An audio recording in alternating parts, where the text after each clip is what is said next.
Bonjour, est-ce que vous m'entendez? Si vous voulez le mettre dans le chat juste pour que je sache.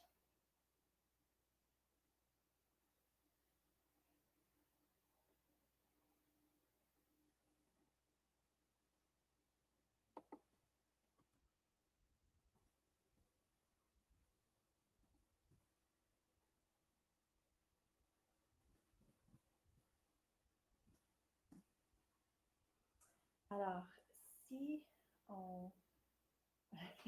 Est-ce que vous m'entendez? Est-ce que c'est assez fort?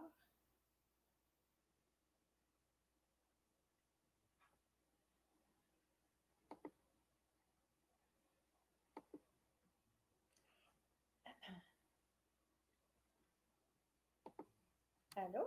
Est-ce que vous m'entendez? Est-ce que vous m'entendez? Oh,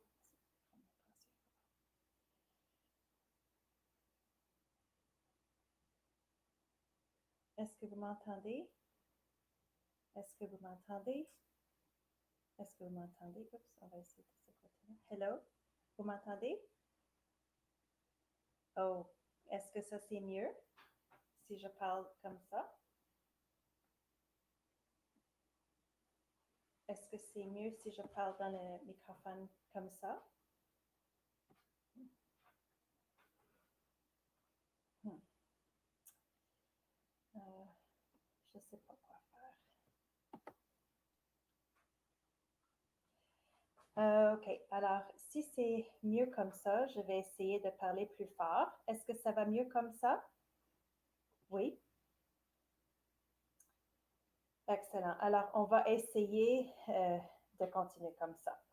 C'est ma fille est partie au chalet avec ses, je sais pas, les bouchons pour les oreilles. Et d'habitude, c'est ce que j'utilise. Alors, j'utilise celle de mon fils, puis ça a l'air d'être moins bien. En tout cas, on va commencer. Alors, avant de commencer, la présentation que vous allez voir est la propriété intellectuelle du ministère de la Défense nationale. Alors, toute reproduction ou retransmission des diapositives contenues dans cette présentation est strictement interdite. Si vous avez déjà vu les webinaires de CAF Connection, alors vous connaissez déjà cette diapositive, mais je dois la lire. Certains des sujets abordés dans ce webinaire peuvent être de nature sensible et ne pas convenir aux enfants. Nous demandons la discrétion des parents. Alors, dans ce webinaire, il n'y aura rien vraiment qui va peut-être faire monter des émotions négatives, mais peut-être vous pouvez utiliser les techniques que je vous donne avec vos enfants. Alors, peut-être c'est mieux qu'ils ne soient pas là. Et ce webinaire est enregistré et pourra être visionné ultérieurement sur cafconnections.ca. Alors, bien que la participation active soit encouragée, vous pouvez simplement suivre le séminaire sans utiliser le chat ou les fonctions vidéo. Mais j'aime l'interaction, puis je vais vous poser plusieurs questions. Et on est juste trois, alors vous devez participer. Alors, on va parler de la colère et de la communication. C'est un de mes sujets préférés. J'adore parler de la colère parce que c'est pas souvent qu'on va penser à la colère. Pourquoi est-ce que je suis en colère? Alors, on va commencer avec ça. Premièrement, je vais juste vous poser la question ici. Quel est votre lien, attendez, quel est votre lien avec la communauté des FAC? OK.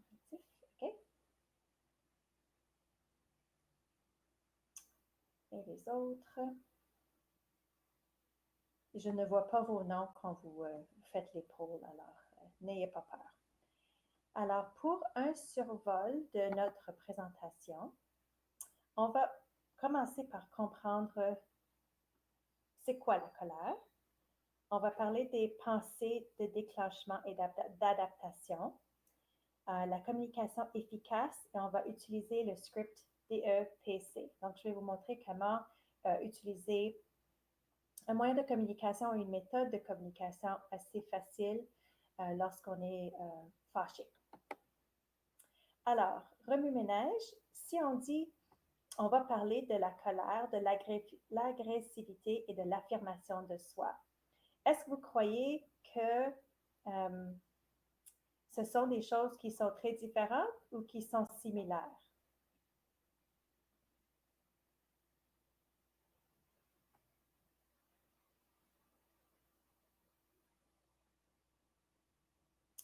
Alors, je vais vous dire. Alors, si je vous demande c'est quoi la colère, qu'est-ce que vous me direz? Est-ce que c'est, qu'est-ce que vous croyez? Qu'est-ce que c'est la colère?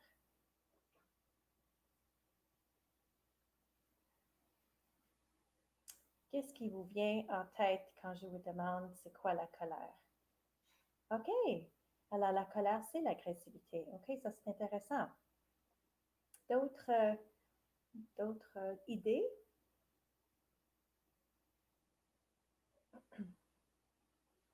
OK. Alors, la colère.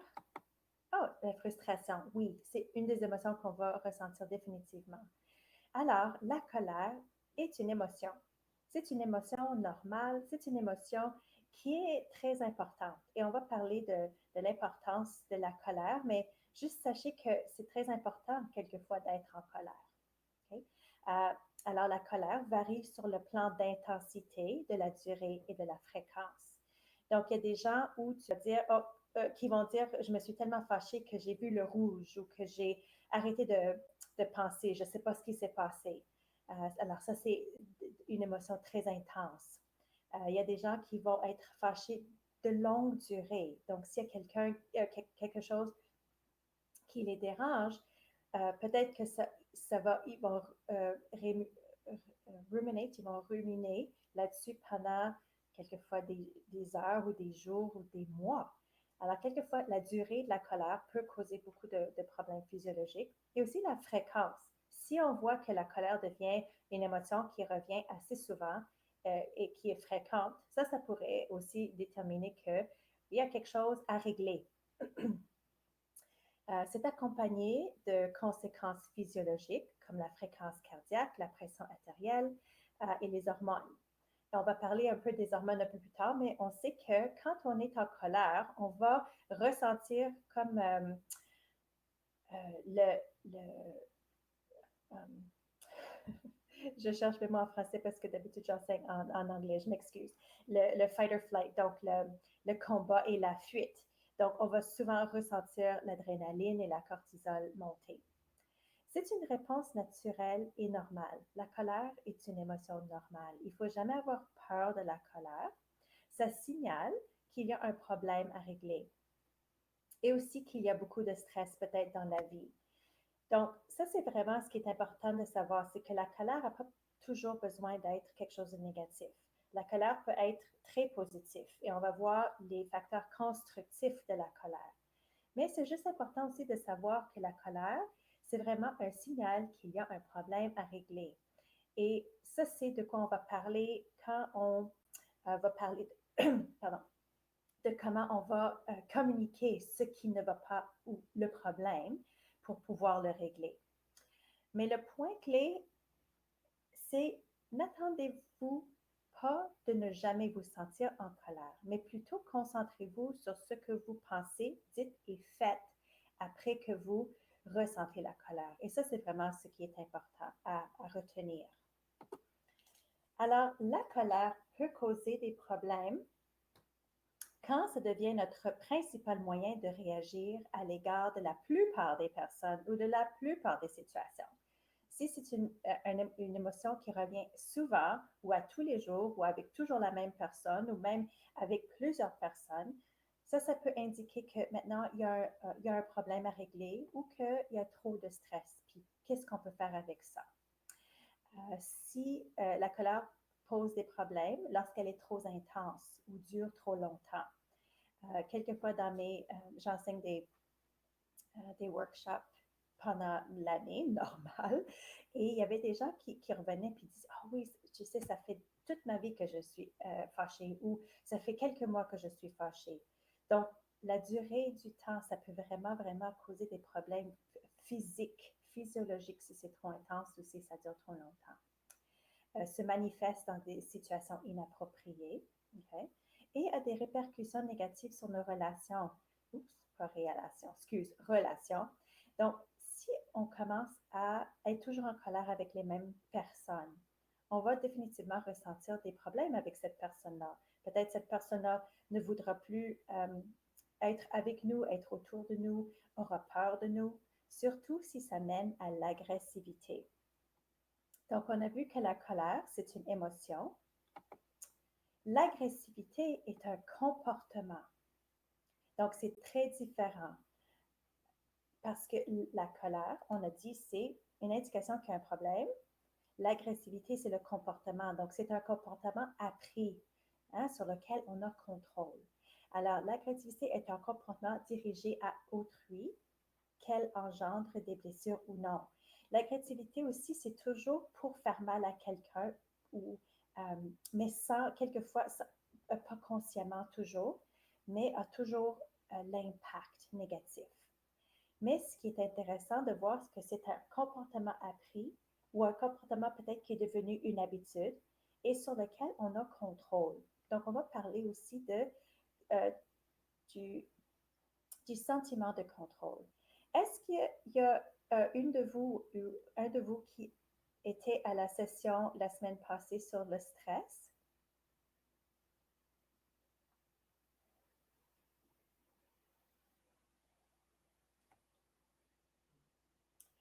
OK. Alors, on va passer. Donc, on a parlé de la colère, l'agressivité. Alors, ça, c'est quand on va parler de quand il y a trop de colère ou quand ça arrive. Oh, parfait, excellent. Alors, quand il y a trop de conséquences négatives de la colère, alors le rôle destructeur de la colère provoque un comportement agressif, la rumination ou la passivité.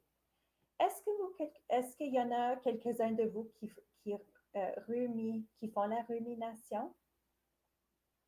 Parce qu'il y a des gens qui savent que quand ils sont en colère, ils n'arrêtent pas d'y penser, ça devient une pensée très intrusive, ça reste pendant la nuit, on pense à, comme on repense à la situation. Peut-être on pense à comment est-ce qu'on va se défendre la prochaine fois ou maintenant je vais dire ça. Donc, c'est comme si on revit la situation qui nous a mis en colère souvent. Et ça, c'est quelque chose qui pourrait être très dangereux. Donc, on va ça pourrait vraiment aussi causer des problèmes mentaux, physiques, etc. Aussi, ça nuit à d'importantes relations parce qu'on est devenu agressif ou passif complètement. On arrête de faire attention ou de care about it. On arrête de prendre attention à ce qui s'est passé ou à l'autre personne. Ça déclenche d'autres sentiments de détresse, comme la tristesse, la peur ou la déception. Souvent, si on pense à la colère, on va penser aussi, on pense jamais quelle autre émotion est-ce que ça pourrait être. Et on va parler aussi de ça un peu plus tard. Alors, ça entraîne la perte de l'estime d'autrui et de l'estime de soi. Parce que quelquefois, quand on est en colère et on fait ou on dit quelque chose d'agressif, ça nous nuit après. On se sent comme déçu de nous-mêmes après ça. Et ça aussi, ça nuit à notre santé physique et mentale. Alors ça, c'est les rôles destructeurs de la colère. C'est sûr que c'est négatif, mais il y a un côté positif à la colère. Est-ce que vous pouvez peut-être me dire dans le chat, qu'est-ce que vous croyez pourrait être un rôle constructeur de la colère?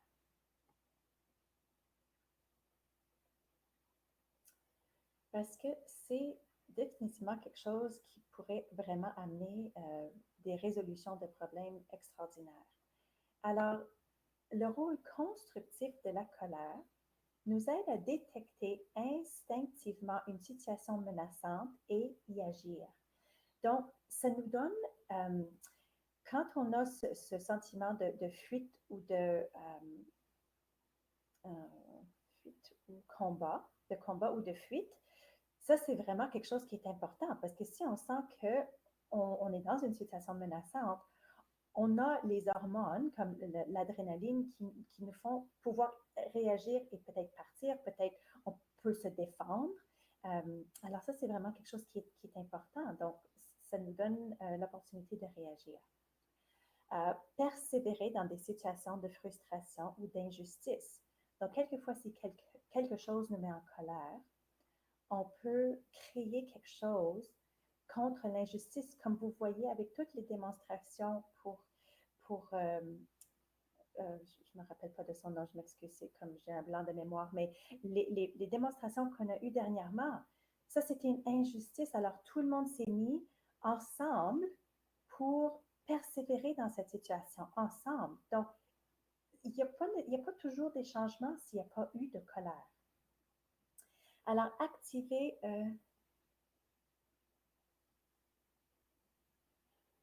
OK. Je m'excuse. Il y a aussi, j'enseigne aussi ce cours-là en anglais, donc peut-être pour la prochaine fois. Euh, alors aussi, ça active des ressources psychologiques comme la détermination pour vaincre la peur. Alors, si on veut être dans une compétition, par exemple, c'est comme les mêmes ressources euh, physiologiques. Donc, euh, on peut persévérer dans ces situations-là. Ça peut protéger notre estime de soi et aussi notre personne physique. Déployer de l'énergie pour résoudre un conflit, accomplir une tâche ou réparer un tort. Donc, vous voyez comme avec le rôle constructif, c'est que si on le voit d'une façon positive ou on le voit d'une façon plutôt comme un challenge ou plutôt comme une situation, OK, pourquoi est-ce que ça m'a rendu en colère? Alors, qu'est-ce que je vais faire pour résoudre ce problème-là? La colère peut être vraiment une émotion super importante. Alors, on a parlé de la colère, l'agressivité. Maintenant, on va parler de l'affirmation de soi. Donc, l'affirmation de soi est également un comportement comme l'agressivité, mais c'est exprimer son vécu et ses désirs en respectant autrui, OK? En respectant les autres. Donc, on a vu, agressivité a toujours pour, euh, pour faire mal aux autres, même si c'est conscient ou pas conscient, si c'est physique ou pas. Mais affirmation de soi est vraiment, vraiment euh, pour faire face au problème et pas la personne. Donc, on respecte soi, on respecte les autres. Donc, une personne qui s'affirme se respecte et respecte autrui ou les autres et cherche à résoudre le problème ou le conflit et n'a pas l'intention de faire du mal. Donc, par exemple, juste pour comprendre un petit peu, on va parler de comment est-ce qu'on va régler ce problème, mais disons s'il y a quelque chose qui nous dérange à la maison. Et disons, on se fâche lorsque tout le monde laisse leur vaisselle partout dans la cuisine après le souper.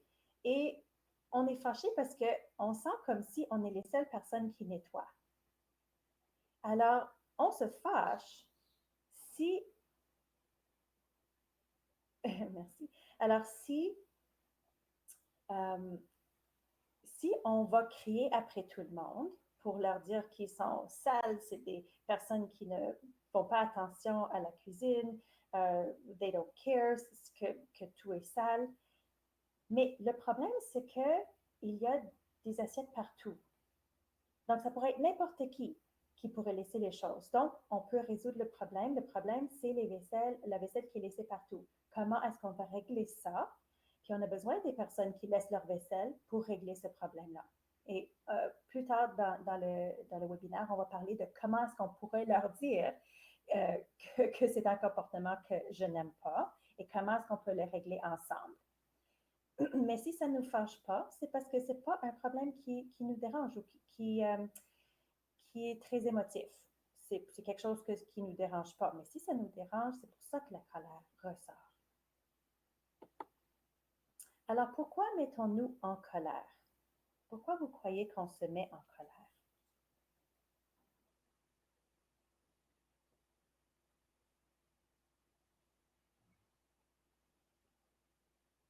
Est-ce que vous croyez que c'est les autres personnes qui nous mettent en colère? Est-ce que c'est parce que on ne comprend pas quelque chose? Ou qu'est-ce que vous pensez? Pourquoi est-ce que vous vous mettez en colère? OK.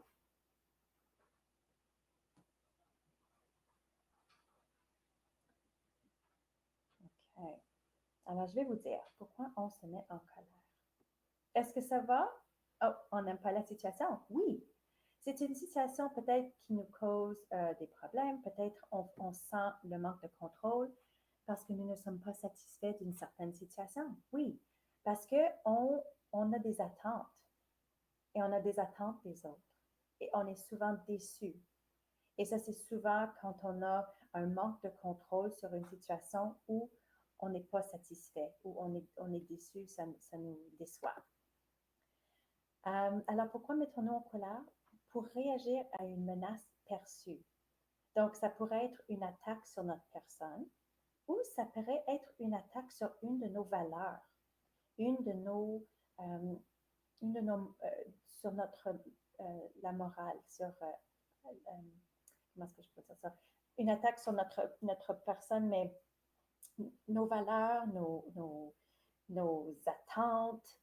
Alors, ça, c'est souvent ce qui arrive. Alors, on pense que parce que quelqu'un ne fait pas quelque chose ou, disons, une menace perçue, si on est dans le trafic, par exemple, et quelqu'un nous coupe en avant, quelquefois, on perçoit ça comme une menace. Mais ça, c'est juste notre perception. Peut-être pour l'autre personne, ils ne vous ont pas vu ou peut-être qu'ils arrivaient à la fin de la place où ils pouvaient rentrer. Donc, c'était pas vraiment ils ne voulaient pas vous faire mal du tout. Ils voulaient juste rentrer dans le trafic. Vous comprenez? Donc, on le perçoit comme une menace, mais peut-être ce n'était pas. Donc, c'est juste notre perception qui nous met en colère. Le deuxième point, c'est l'importance ou le sens que l'on met sur une personne, une situation ou un événement. Si on met beaucoup d'importance sur une situation, comme par exemple, si on met beaucoup d'importance sur être à l'heure, être à temps ou même être à l'avance, est-ce qu'il y en a quelques-uns de vous qui sont très passionnés pour être à l'heure ou pour être avant l'heure? Vous placez beaucoup d'importance sur ça. Parce que s'il y a quelqu'un qui n'est pas comme vous, qui n'a pas vraiment mis de l'importance sur être à temps, ça pourrait vous créer de la colère parce que vous percevez ça comme une menace sur une de vos croyances. Mes croyances, c'est que il faut être à l'heure. Mais d'autres personnes, surtout dans d'autres cultures, ma mère vient d'Égypte, puis ils ne sont jamais à l'heure. Alors, ils ne mettent pas l'importance donc, sur être à l'heure. Donc, on ne peut pas percevoir ça comme une menace, mais il y a des gens qui le font. C'est l'importance que vous placez là-dessus. Comme si la vaisselle est laissée partout, si vous placez beaucoup d'importance sur la propreté, donc vous allez sentir comme une menace à votre croyance et l'importance que vous mettez sur que ça soit propre. Est-ce que ça fait du sens? Vous comprenez? J'espère que j'explique ça aussi bien que... Oui, excellent. OK. Alors, peut-être aussi que ça pourrait être de la frustration ou des irritations quotidiennes. Parce que souvent, on dit, oh, je suis fâchée, mais peut-être qu'on est juste frustré. C'est un peu différent. C'est pas... La colère, c'est quelque chose de très intense ou quelque chose qui, qui, qui est une émotion, mais peut-être c'est une frustration au lieu de la colère. Peut-être c'est une irritation. Peut-être c'est juste quelque chose qui nous ennuie. Peut-être que c'est une attente non satisfaite. Si on a des attentes, et souvent, quand on a des attentes sur d'autres personnes qu'on ne peut pas contrôler, je vais mettre ça entre parenthèses, on est déçu parce qu'ils ne font pas ce qu'on voulait ou ce qu'on attendait. Et ça nous déçoit beaucoup. Donc, quelquefois, on se met en colère, mais c'est vraiment plus déçu au lieu de fâché. Donc, on va parler d'autres émotions déplaisantes. Donc, si quelquefois on se sent en colère, mais on pense vraiment, est-ce que je suis en colère ou est-ce que je suis juste déçue? Ou est-ce que je sens le rejet? Est-ce que je me sens coupable? Est-ce que je me sens humiliée? Ou est-ce que c'est de la peur? Quelquefois, on ressent les mêmes choses pour différentes émotions. Donc, si jamais notre enfant court dans la rue, puis ça nous effraie, puis on va les attraper, puis après ça, on les crie après, qu'est-ce que tu fais? Pourquoi tu fais ça? Bien, on se sent en colère, mais on a vraiment très peur. Donc, c'est une émotion très différente, mais on ressent la même chose. Même chose avec la déception. Si on a beaucoup d'attentes puis on est souvent déçu, on va souvent être, entre guillemets, fâché contre la personne, mais on est déçu. Quand j'enseigne le workshop au complet, on parle souvent de différentes émotions, puis on décortique chacune de nos situations pour pouvoir vraiment savoir quelle émotion est-ce que c'est vraiment. Est-ce que je suis triste? Est-ce que je me sens frustrée? Donc, quelque chose d'important de penser. Est-ce que je suis vraiment fâchée ou est-ce que c'est une autre émotion? Parce que chaque situation, chaque fois qu'on va percevoir quelque chose, ça va venir de nous. Donc, ça, c'est vraiment important, cette diapositive-là. Il faut vraiment, vraiment bien la comprendre. Alors, nous recueillons des informations par tous nos sens, puis ces données sont filtrées par nos propres expériences et aboutissent à ce que nous croyons être vrai. Donc, ça, c'est vraiment quelque chose qui est important parce que chacun d'entre vous allez voir ou allez interpréter les informations différemment parce que vous avez des expériences différentes. Donc, si vous êtes dans une même situation, vous allez le voir différemment. Vous le percevez différemment. Et ça, c'est vraiment quelque chose qui est important parce que quelquefois, on ne sait pas pourquoi les autres ne réagissent pas comme nous ou ne pensent pas comme nous ou font des choses qui nous déçoivent parce qu'on le perçoit comme ça. Mais eux le voient d'une façon complètement différente. Même si vous êtes en discussion avec une personne et vous entendez les mêmes choses, vous allez percevoir la conversation très différemment. C'est vraiment intéressant. Donc, je vais vous montrer comment ça fonctionne ici. Donc, vous voyez un événement, n'importe quel événement, un facteur de stress interne ou externe, n'importe quelle situation va être filtré par notre filtre mental et vous allez interpréter ou juger cette situation-là. Si vous jugez cet événement comme dangereux ou qui vous effraie ou des affaires comme ça, vous allez voir plus le rouge. Ça va être une mauvaise gestion du stress. Vous allez peut-être ressentir la colère. Si votre filtre mental voit ça comme, OK, je vois cette situation-là, c'est comme ci, comme ça, je ne me sens pas nécessairement bien, mais je ne vais pas nécessairement trop réagir, vous êtes plus dans le jaune. Mais si vous êtes, OK, ben ça, c'est une situation assez normale, ça ne me dérange pas plus que ça, vous allez être dans le vert. Donc, qu'est-ce que vous pensez pourrait faire partie de votre filtre mental qui pourrait être différent des autres ou qui pourrait changer votre interprétation euh, comparée aux autres? Et on a déjà vu que les expériences antérieures pourraient changer votre perception. Quoi d'autre vous pensez?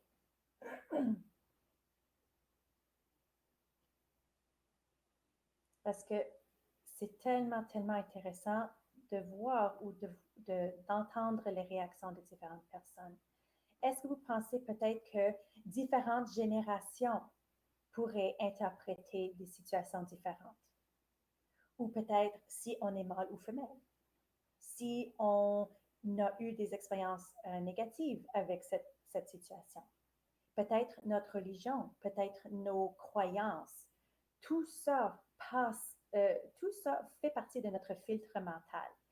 Donc, quelquefois, même si on est juste fatigué, si vous n'avez jamais été dans le trafic et ça ne vous a pas dérangé du tout, puis d'autres jours, on est en colère complète, pourquoi est-ce que la même situation, on interprète différemment un jour comparé à un autre jour? Peut-être qu'on a faim, peut-être qu'on est fatigué, peut-être qu'on va être en retard. Donc, il y a beaucoup, beaucoup de choses qui rentrent en ligne de compte quand on est dans une situation. Alors, ça, c'est le modèle de capacité cognitive. Alors, vous voyez en haut, ici, numéro 1, la situation. Chaque personne aura la situation, puis vous aurez des pensées qui vont aller avec cette situation-là. Ces pensées pourraient être négatives ou positives. Avec ces pensées, on aura des sensations physiques. Donc, la réaction combat ou fuite, on va peut-être sentir une augmentation de chaleur. Peut-être qu'on va ressentir un mal de ventre ou un mal de tête. Peut-être qu'on va commencer à vibrer ou à avoir des, je sais pas, des maux de ventre ou des affaires comme ça. Alors, on a des sensations physiques et nos pensées vont aussi causer les émotions qu'on va ressentir.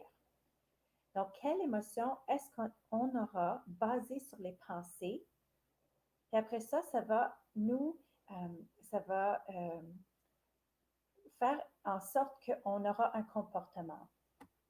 Donc, par exemple, si je suis en bas dans ma maison et je dis à mon mari qui est en haut, je dis, est-ce que tu pourrais m'amener mon chandail bleu, s'il te plaît, quand tu descends?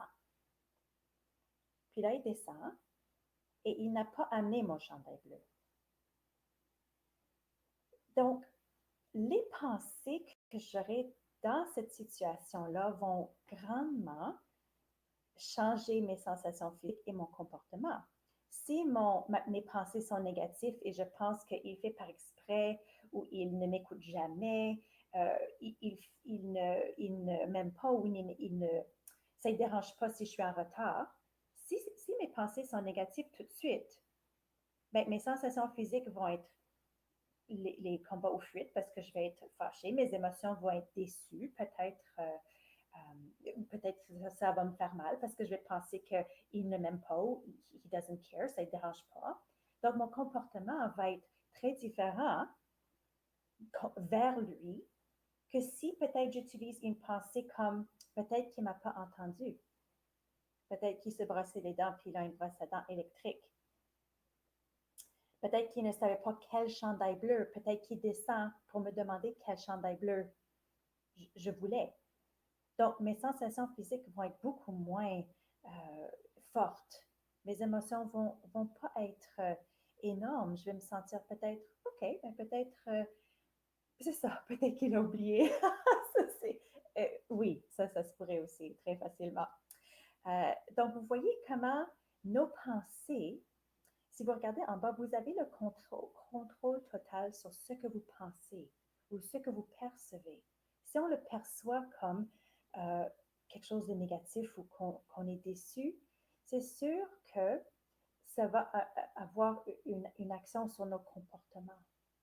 Mais si on essaye de contrôler ce qu'on pense, peut-être qu'on va ressentir la colère moins souvent. Peut-être qu'on va, au lieu de ressentir une colère, on va ressentir peut-être, OK, ben comment est-ce que je pourrais résoudre ce problème? Parce que ça, c'est la troisième fois que ça arrive.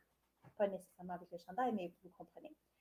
Alors, vous avez contrôle sur la façon dont vous vous comportez. Alors, ça, c'est vraiment l'important. Ça, c'est vraiment essentiel. C'est nos pensées qui vont diriger nos émotions et nos comportements. Alors ça, c'est vraiment quand on parle de la colère ou de l'agressivité et de l'affirmation de soi. L'affirmation de soi et l'agressivité, c'est des comportements et ça, c'est des comportements appris. Donc, on peut apprendre à changer nos comportements si on change la manière qu'on pense. Okay? Donc, quelquefois, quand on a une pensée déclenchante, donc si je pense, OK, il ne m'aime pas, ça ne dérange pas si je suis en retard, il fait toujours ça, et ça ne dérange pas si je suis, si je suis déçue. Ça, c'est une pensée de déclenchement, okay, de déclenchement négatif. Donc, ça va intensifier mes émotions, les sensations physiques et les actions. Donc, peut créer une réaction de colère face à des situations stressantes. Et ça peut être une erreur de pensée. Peut-être j'ai pensé ça, mais comme j'ai dit, peut-être qu'il ne m'a juste pas entendu. Mais les erreurs de pensée, on fait souvent ça. Peut-être on amplifie. Peut-être on va penser, ah, il fait toujours ça. Mais c'est vraiment juste comme la deuxième fois dans ce mois-ci. Mais si on amplifie, tu ne fais jamais ça. Il fait toujours ça. Ça pourrait déclencher des émotions plus intenses.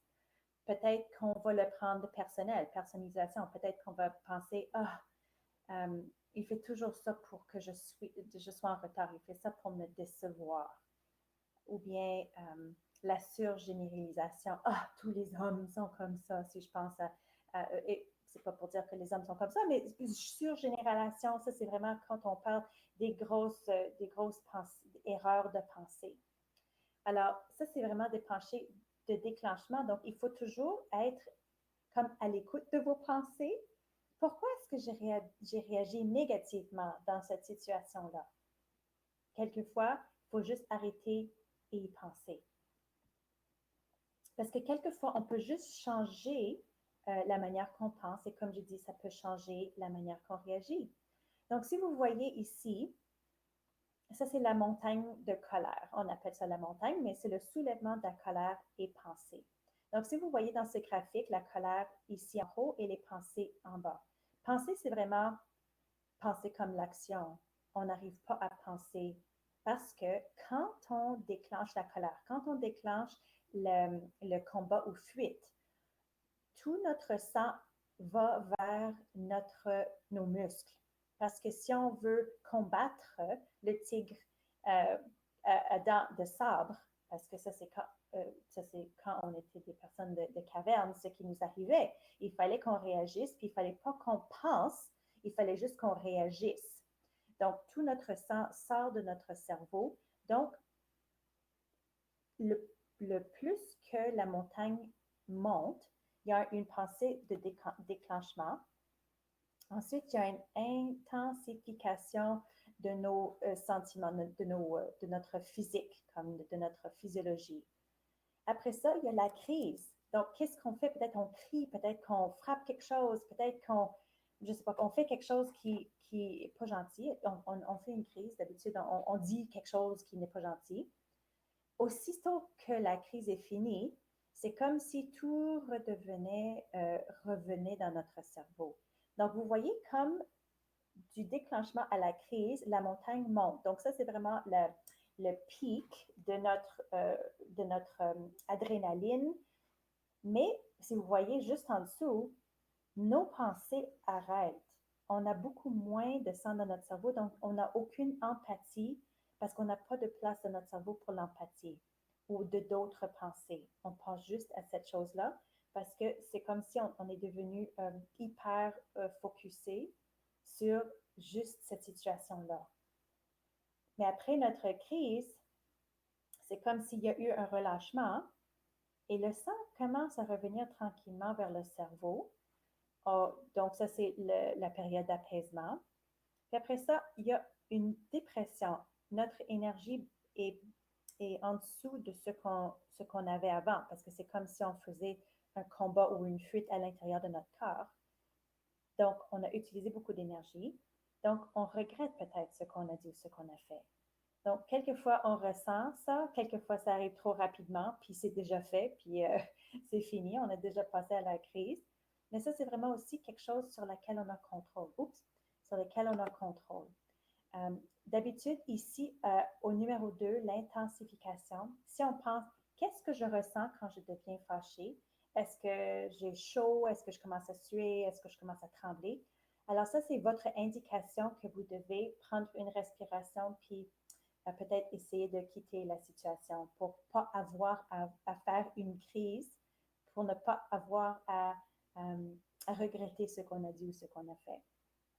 Ça, c'est où on a un time-out. Et ça, c'est une autre, une autre webinaire, un autre séminaire. Donc, les soulèvements de la colère et pensée.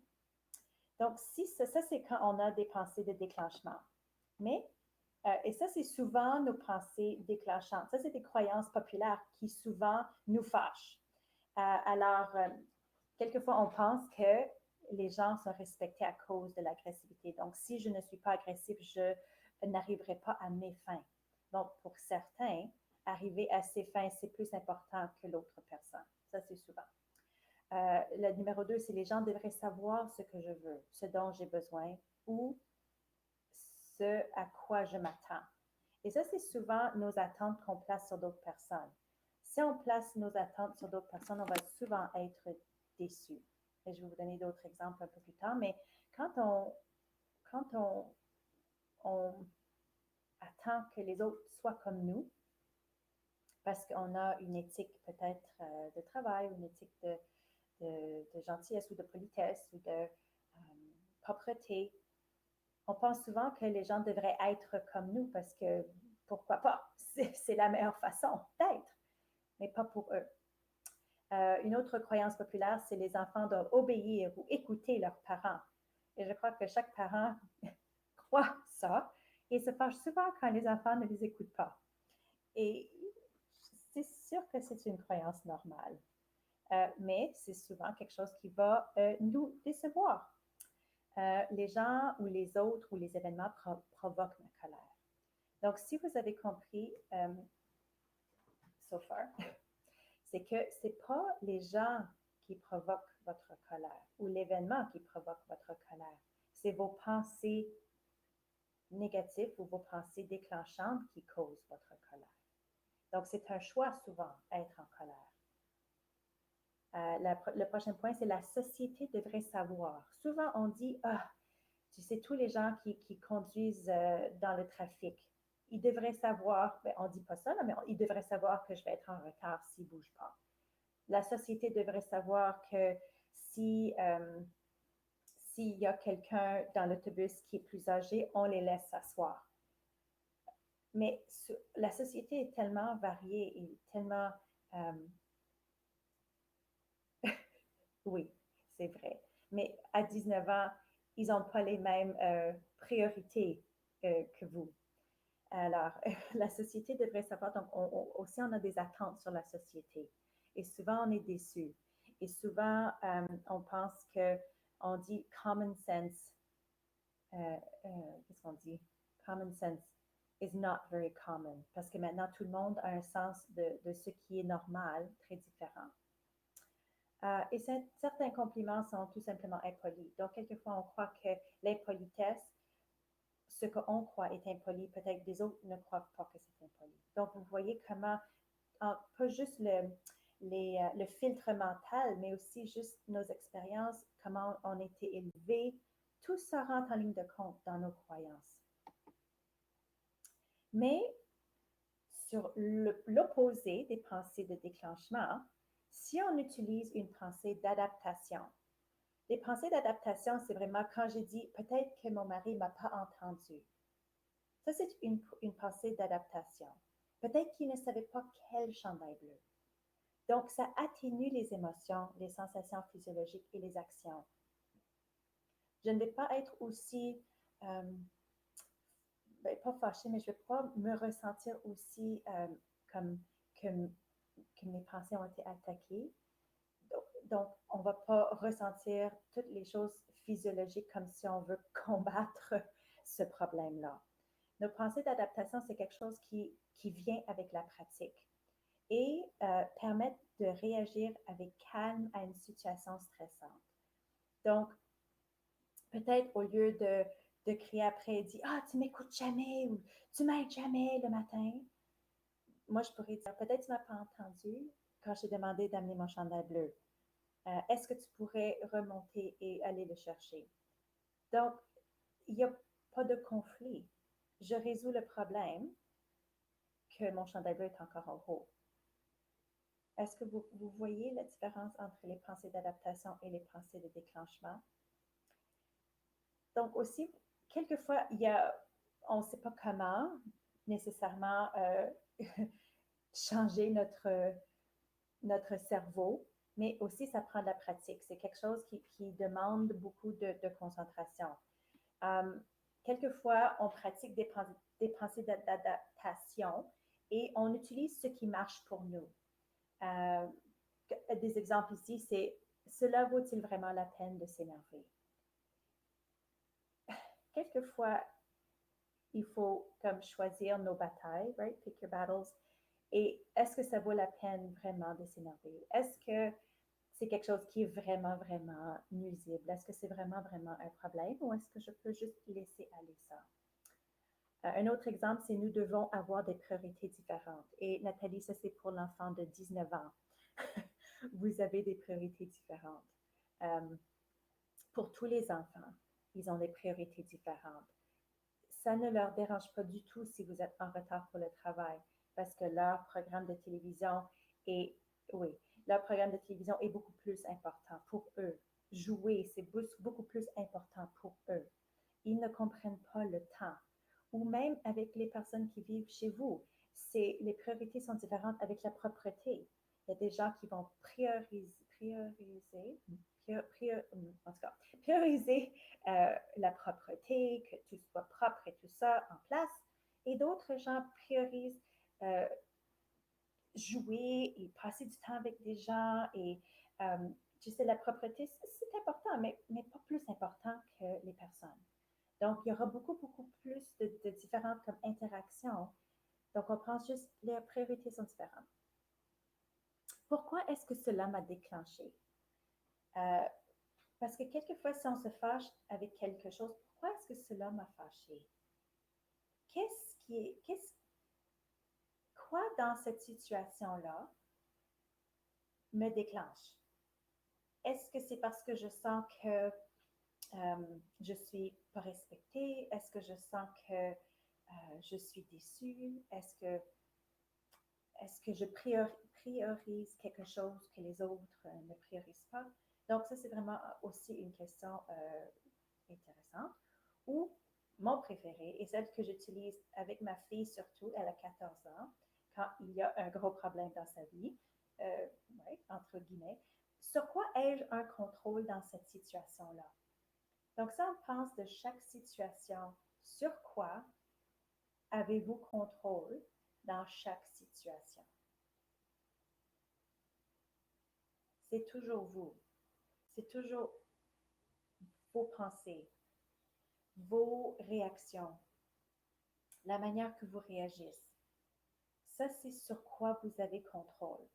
Donc, si vous sentez un manque de contrôle, pensez qu'est-ce que moi, sur quoi est-ce que moi j'ai contrôle? Si je me fâche, c'est pas bon pour mon corps, c'est pas bon physiologique, c'est pas bon pour les relations, c'est pas bon pour mon cœur, disons.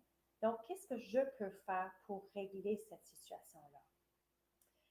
C'est drôle, un de mes participants dans un de mes cours de gérer les moments de colère, il est rentré, c'est un cours qui dure 6 ou 7 semaines. Et le premier jour, c'est ça qu'il pensait, je vais vous dire en anglais, il a dit, They're doing it on purpose to piss me off. Donc, il se fâchait souvent tout le temps parce que chaque fois qu'il y avait n'importe quelle situation, dans sa tête, sa plancher de déclenchement, c'était They're doing it on purpose to piss me off. Mais finalement, à la fin des classes, il a finalement réalisé que c'est vraiment pas du tout contre lui. Les gens ne sont pas du tout contre lui. Ils ne le connaissent même pas. Ils ne font rien pour l'énerver. C'est lui qui choisissait de prendre sa personnelle. Donc, finalement, sa pensée d'adaptation, c'est They're not doing it on purpose to piss me off. Et il a dit 90% du temps, il ne se fâche plus. Juste parce qu'il a changé la manière qu'il pensait.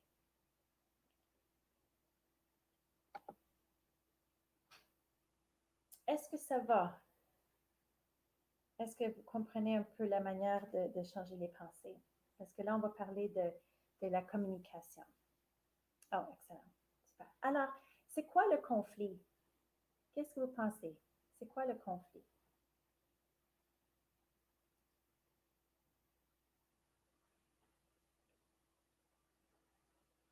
Misunderstanding, oui.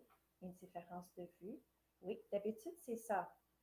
Quand on pense à un conflit, c'est une lutte impliquant deux ou plusieurs parties résultant de différences réelles ou perçues dans leurs valeurs ou leurs intérêts dans une situation donnée.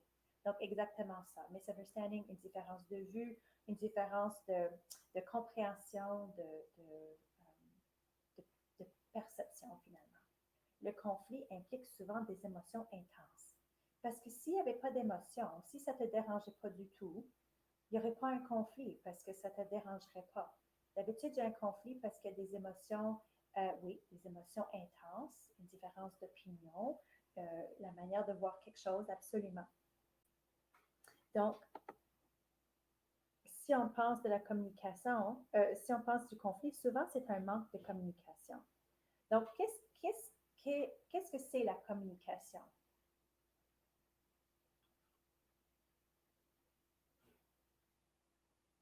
parce que c'est quelque chose qui est vraiment, vraiment important. Souvent, il y a des conflits parce qu'on communique quelque chose mal, ou peut-être qu'on ne communique pas quelque chose. Et c'est pour ça que nos attentes sont toujours déçues. Alors, la communication, c'est un échange d'informations, tout simplement. Donc, une personne exprime son message de manière à ce que l'autre personne l'entende et le comprenne. C'est une grosse différence entre entendre et comprendre. Souvent, on entend, mais on ne comprend pas ou on n'écoute pas. Okay? Et la communication aussi, c'est écouter et tenter de comprendre le message de l'autre personne. Et encore souvent, on entend, mais on n'écoute pas pour comprendre. On écoute pour répondre. Et ça c'est où, là, souvent, où il y a un manque de communication. Et ça, c'est souvent quelque chose qu'on oublie. Il faut actuellement essayer de comprendre l'autre personne pour voir d'où est-ce qu'ils viennent ou pourquoi ils disent ça, pourquoi ils font ça, pour pouvoir vraiment formuler ou comprendre l'autre personne au lieu de juste se fâcher ou juste de répondre ou de réagir euh, sans vraiment comprendre. Parce que là, ils ne vont pas nous comprendre, parce qu'ils ne vont pas écouter, tout le monde va être fâché. Donc, les voies de communication, il y a 3 voies de communication. Donc, le langage verbal, donc les mots utilisés. Vous voyez qu'il y a 7% seulement des mots qu'on utilise qui est important dans la communication. Ça, c'est vraiment intéressant, important. Parce que le paralangage, la manière dont les mots sont utilisés, donc l'intonation, la vitesse, le ton, et on dit souvent que je n'ai pas aimé ton ton,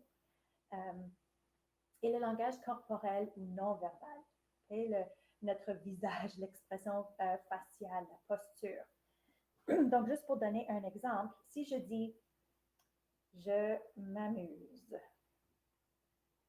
mon langage verbal dit que je m'amuse. Mais est-ce que vous croyez que je m'amuse? J'espère que non, parce que le ton et l'intonation que j'ai utilisée, même si vous ne voyez pas mon visage ou mon langage corporel, oui. Et va déterminer ce que les gens vont entendre.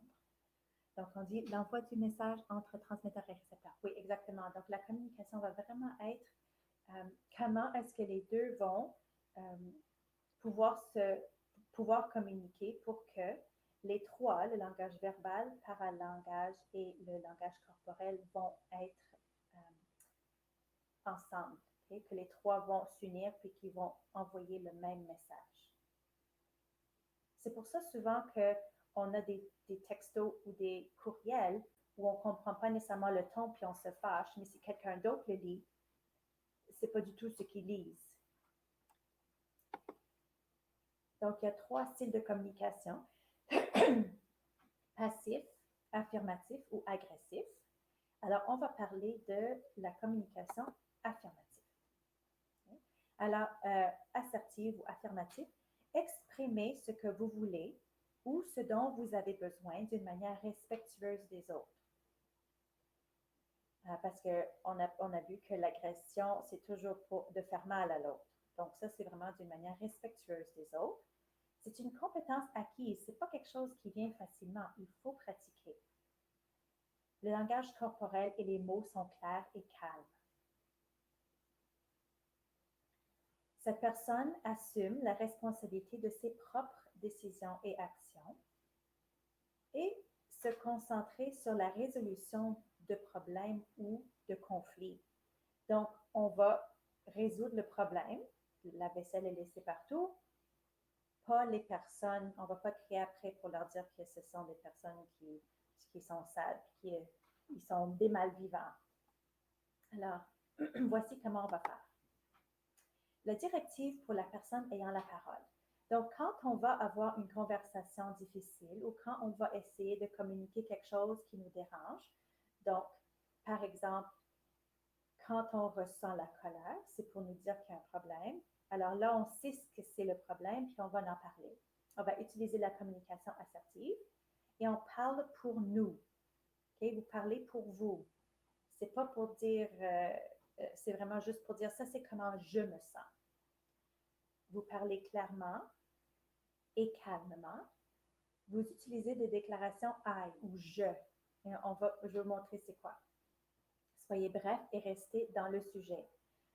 Un sujet à la fois. Okay? Un conflit à la fois. Pardon. C'est jamais le temps de dire et une autre chose, et une autre chose, et tu fais ça aussi. Donc, ça va juste commencer à devenir un autre conflit, puis l'autre personne va être défensive. Un sujet à la fois. Et donner à l'auditeur une chance de comprendre. Donc, souvent, dans une conversation, on va juste dire quelque chose, puis on va assume, on va penser que l'autre personne a compris. Mais c'est aussi important de dire, OK, qu'est-ce que tu as compris de ce que je t'ai dit? Parce que souvent, ça, c'est où il y a le manque de communication. Et si jamais vous avez eu un conflit, puis vous avez demandé à l'autre personne qu'est-ce que vous avez compris, quelquefois, vous êtes complètement surpris de ce que l'autre personne dit parce que c'est comme le contraire de ce que vous avez dit. En tout cas, alors voici la personne ayant la parole. La personne à l'écoute, faites attention, n'interrompez pas. Montrez que vous êtes à l'écoute. Répondez de manière appropriée. Soyez honnête et franc. Affirmez ses opinions avec respect et traitez les autres comme vous voulez être traité. Donc, la personne à l'écoute doit vraiment écouter pour comprendre. Et c'est très important, pas écouter pour répondre. Donc, vraiment important de demander qu'est-ce que vous avez compris. Et la personne à l'écoute peut dire j'ai compris ça. OK, qu'est-ce que vous pensez de ça? Et après ça, avoir une communication comme ça. Parce que là, personne ne va devenir défensif. C'est juste vraiment utiliser la communication. Donc, voici les énoncés les énoncés de la première personne. Parce que c'est très important de savoir quand on va parler à quelqu'un ou leur dire ce qui nous dérange, c'est important de parler pour soi. Donc, expliquez ce que vous ressentez à l'égard de la situation-là et inclure le comportement qu'il s'agit, pas la personne. Okay? C'est très important quand on parle à quelqu'un puis on dit quelque chose, qu'on n'utilise jamais le mot tu. Alors, dans l'exemple, je me sens quand, blablabla. Bla, bla. Alors, je me sens frustrée quand mes choses sont prises sans ma permission. Versus, je me sens frustrée quand tu prends mes choses. Vous voyez comment ça pourrait être vu un peu plus défensif quand on utilise le mot tu. Et c'est le comportement qu'on veut résoudre. On ne veut pas attaquer la personne. Je ne sais pas si vous voyez la différence, mais c'est très important. Alors, je me sens, le sentiment que vous ressentez, quand, il y a un autre typo là, c'est frustré, pas frustré. En tout cas, je me sens frustrée quand mes choses sont prises sans la permission. Et, OK, excuse. Alors, vous voyez comment ça fonctionne. Je vais vous donner un exemple ici, de l'autre côté. Ici, essayez, ou avec le chat, ou peut-être écrit, énonce à la première personne. Donc, essayez de le rendre dans une énoncé de je. Alors, tu oublies toujours les choses qui sont importantes pour moi. Comment est-ce qu'on pourrait le changer pour que cette phrase soit à la première personne? Est-ce que vous voulez essayer? Parce que ce n'est pas toujours évident. Je veux que vous y pensez.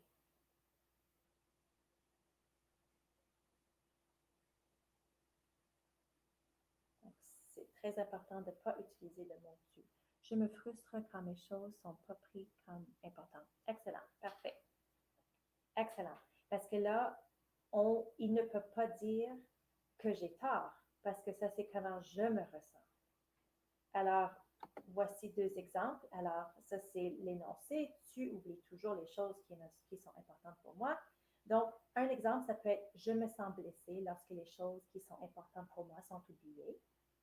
Ou quand on oublie des choses qui sont importantes pour moi, je me sens dépassée. Alors, vous pouvez comme l'utiliser ou l'inverser, mais vraiment important juste de dire, ça c'est comment je me sens quand cette action est prise. Pas quand tu fais l'action, parce que ça pourrait être n'importe qui d'autre qui le fait, puis ça te fâcherait. Donc, ce n'est pas nécessairement personne, c'est la situation. Alors, des conseils pour la communication assertive.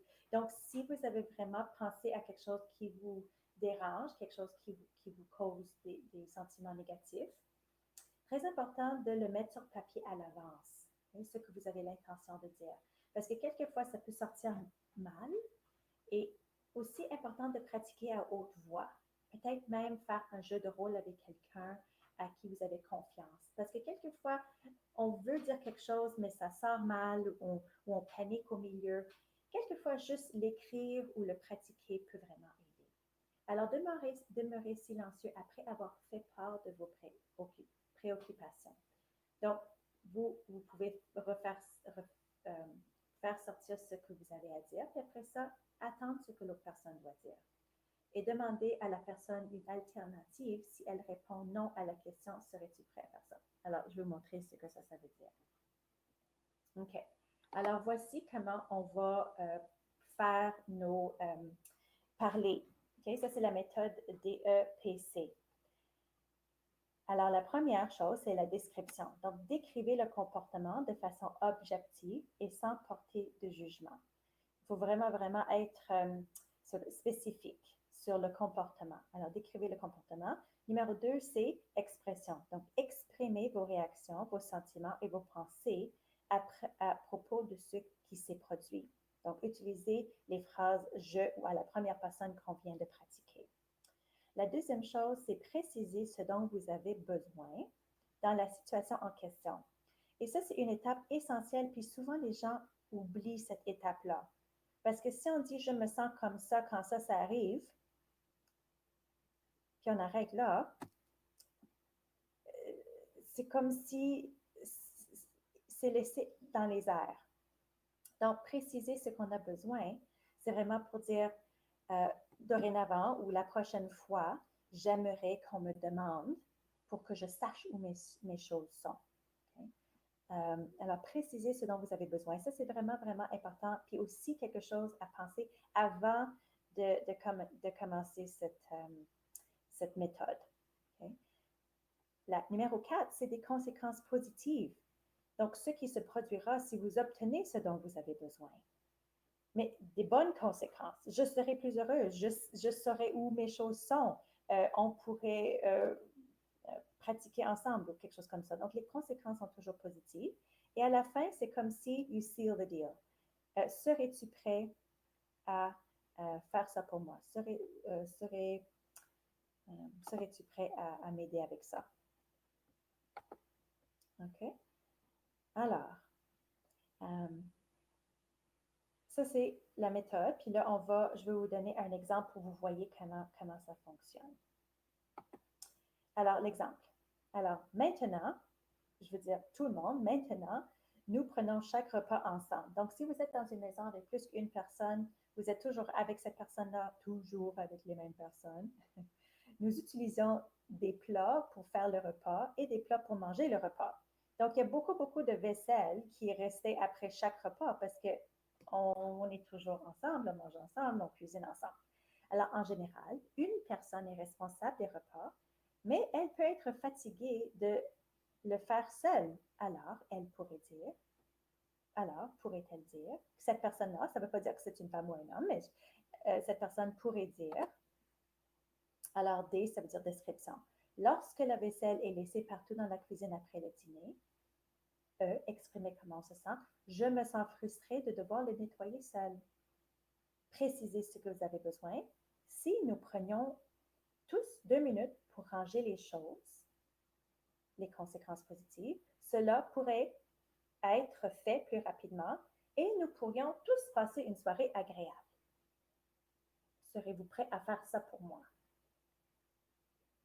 Est-ce que vous voyez comment ça fonctionne? Je n'ai pas du tout utilisé le mot tu. J'ai exprimé un problème. C'est que la vaisselle est laissée partout dans la cuisine après le dîner. Et je me sens frustrée ou je me sens déçue ou je me sens fatiguée de devoir mettre les choses seules. Et les conséquences positives, c'est comme si vous le faites, ça va être une bonne chose. C'est pas négatif. Alors, ils seront plus aptes de le faire. Un handout avec cette méthode-là. Non, pas nécessairement parce que j'en ai pas, mais si vous voulez, après la présentation, vous pouvez prendre une photo de ça. Je vais le remettre et vous pouvez prendre une photo avec votre téléphone. Qu'est-ce que vous pensez? Aussi, ça va être enregistré, donc vous aurez accès à ce séminaire ou ce webinaire sur capconnections.ca. Okay. Alors, est-ce que ça va pour, c'est pas nécessairement évident, mais est-ce que vous comprenez comment ça fonctionne? Parce que vous pouvez mettre n'importe quelle chose dans description. Ça pourrait être n'importe quoi. Euh, lorsque je fais, lorsque le ménage est fait ou je me sens frustrée quand je suis la seule à marcher avec le chien dehors. Donc, des affaires comme ça, c'est vraiment pour dire que vous avez un sentiment négatif. C'est pas facile de mettre en pratique, c'est sûr, parce que on sent pas comme si c'est naturel. Mais je peux vous assurer que si c'est fait de façon naturelle, si on le pratique, ça peut vraiment sauver beaucoup de frustration, de colère. Dans un de mes cours, une de mes participantes, elle devait pratiquer ça parce que son partenaire, euh, chaque fois qu'ils étaient au téléphone, lui raccrochait sans dire au revoir. Donc, c'est juste comme il finissait la conversation, puis le partenaire raccrochait. Donc, elle se sentait mal avec ça. Donc, juste pour dire, chaque fois qu'on est au téléphone, ça me fait mal lorsque la conversation est finie sans se dire au revoir. Donc, c'est vraiment, c'est comme ça a sauvé leur mariage pendant ce temps-là, juste pour cette situation-là. Parce que si l'autre ne le sait pas, c'est difficile pour eux de changer leur manière. Et aussi, on ne sait pas pourquoi ils sont comme ça. Donc, ça, c'est vraiment juste pour faire sortir quelque chose et de démontrer que ce problème-là pourrait être réglé. C'est ça. C'est vraiment quelque chose qui prend de la pratique, mais aussi quelque chose qui est important.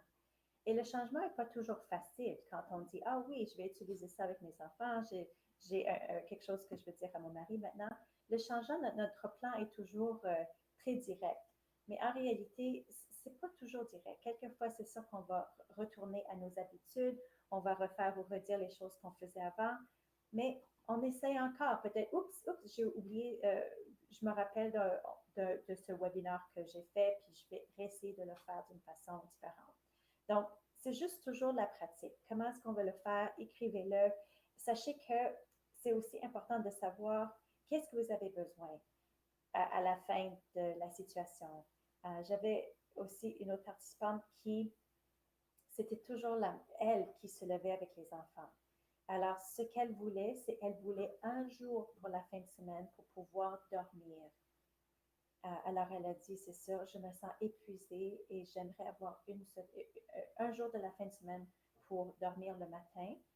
Est-ce que tu serais comme, elle a fait en anglais, c'est desk, le chose, puis c'est vraiment comme ça change les choses. Mais si on ne demande pas pour ce qu'on a besoin, on ne l'aura pas. Et ça va toujours causer un conflit parce qu'on aura des attentes vers l'autre personne, où on va commencer à ressentir, je ne sais pas si ça dit en français, resentment contre l'autre personne parce qu'ils font toujours la même chose puis ça nous fâche, mais ils ne savent pas qu'ils le font ou que ça nous déçoit. Donc, c'est vraiment important juste quelquefois de le mentionner. Et c'est ça, quelquefois, comme j'ai dit, on se sent plus fâché parce qu'on se sent très stressé. Donc, quelquefois, il faut juste prendre une grande respiration et laisser aller un peu de tension dans le corps et dans l'esprit. Donc, si vous voulez pratiquer avec moi une grosse respiration, je vais vous demander de vous fermer les yeux. et de devenir conscient de votre respiration. Et lorsqu'on va prendre une grande respiration, j'aimerais que vous poussez votre ventre et vos poumons vers l'extérieur pour pouvoir avoir le plus d'air possible. Vous allez tenir pendant 4 secondes, puis après ça, expirer pendant 4 secondes. Alors, inspiration, 4, 3, 2, 1. Tenez, 4, 3, 2, 1. Expirez, 4, 3, 2, 1. Expirez normalement. Encore une fois, inspiration, 4, 3, 2, 1. Et le tenez, 3, 2, 1. Expirez, 4, 3, 2, 1. Cette fois-ci, c'est la dernière respiration. J'aimerais que si vous aviez de la tension dans votre corps, que vous essayiez de lâcher prise et de l'expirer la prochaine fois que vous allez expirer. Alors, grande inspiration. 3, 2, 1. Tenez-le.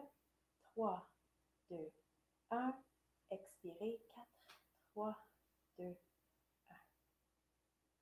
Quelquefois, juste ça peut laisser le sang retourner au cerveau. On pourra redevenir calme pour pouvoir résoudre le problème et pas nécessairement trouver la colère ou attaquer l'autre personne. Alors, est-ce que vous avez des questions? Oui, 4, 7, 8, comme la même chose, mais ça, c'est les secondes pour tenir l'inspiration et l'expiration. Donc, je vais juste vous demander ici, j'estime que je peux mettre en pratique ce que j'ai appris aujourd'hui dans la vie quotidienne.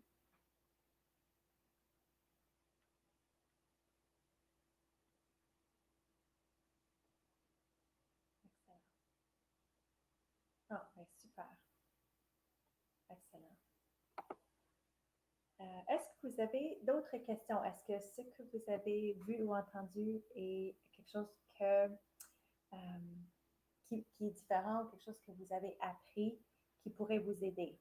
Ou si vous avez juste quelque chose comme une clarification que vous avez besoin. Je peux rester encore quelques minutes. Non, excellent. Oui, merci beaucoup.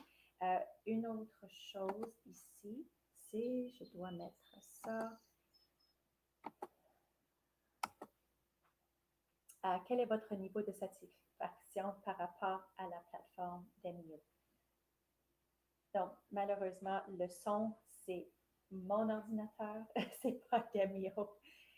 J'ai un très vieil ordinateur. Excellent. OK. Parfait. OK. Alors, juste une autre chose, si jamais vous avez besoin de ressources ou quelqu'un à qui parler, voici les ressources que vous pouvez retrouver qui sont pour les personnes des forces armées. Donc, vous pouvez appeler ou envoyer un courriel, pas envoyer un courriel, mais aller sur ces sites web pour avoir plus d'informations pour l'assistance. Mais sinon, ça termine notre séminaire ou notre webinaire. Et si vous n'avez pas de questions, je vais le remettre à la diapositive que j'avais dit que vous pouvez, si vous voulez, prendre une photo pour pouvoir l'utiliser. Sinon, dans une heure ou plus, vous pouvez aller sur le cafconnections.ca et il y a une place où vous pouvez retrouver les webinaires. Donc, si jamais vous voulez le revoir ou vous voulez que quelqu'un d'autre l'entende, il y en a aussi en anglais pour le anger management, vous pouvez le trouver, mais sinon, voici celle en français. Donc, vous pouvez prendre ça si les webinaires passés, exactement, oui. De rien, de rien. Je suis très heureuse que vous avez participé. C'est toujours le fun de parler avec plusieurs personnes. D'où est-ce que vous venez? Est-ce que vous êtes de différentes bases?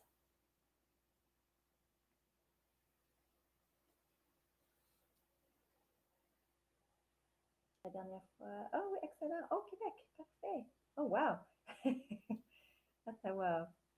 OK, moi aussi, je viens de Ottawa, Caroline Campus. OK, excellent. Si, euh, si vous voulez si vous avez d'autres sujets qui vous intéresseraient, quel autre sujet est-ce que vous aimeriez avoir comme webinaire en français? C'est pas, je ne sais pas s'il y en a beaucoup de webinaires en français, puis s'il y en a d'autres qui vous intéresseraient, ou quel autre sujet est-ce que vous aimeriez voir euh, affiché, si vous avez des idées. Sinon, n'importe quelle question, ou sinon, passez une très belle journée et j'espère vous revoir ou vous reparler une autre fois. Merci, merci beaucoup. Bonne journée. Merci.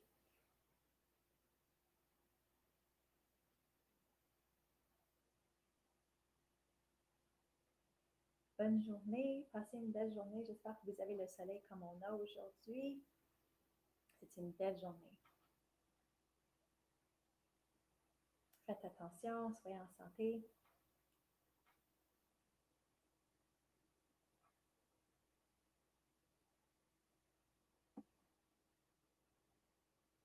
OK. Alors, s'il n'y a pas de questions, je vais faire fin à la session. Alors, bonne journée et à la prochaine.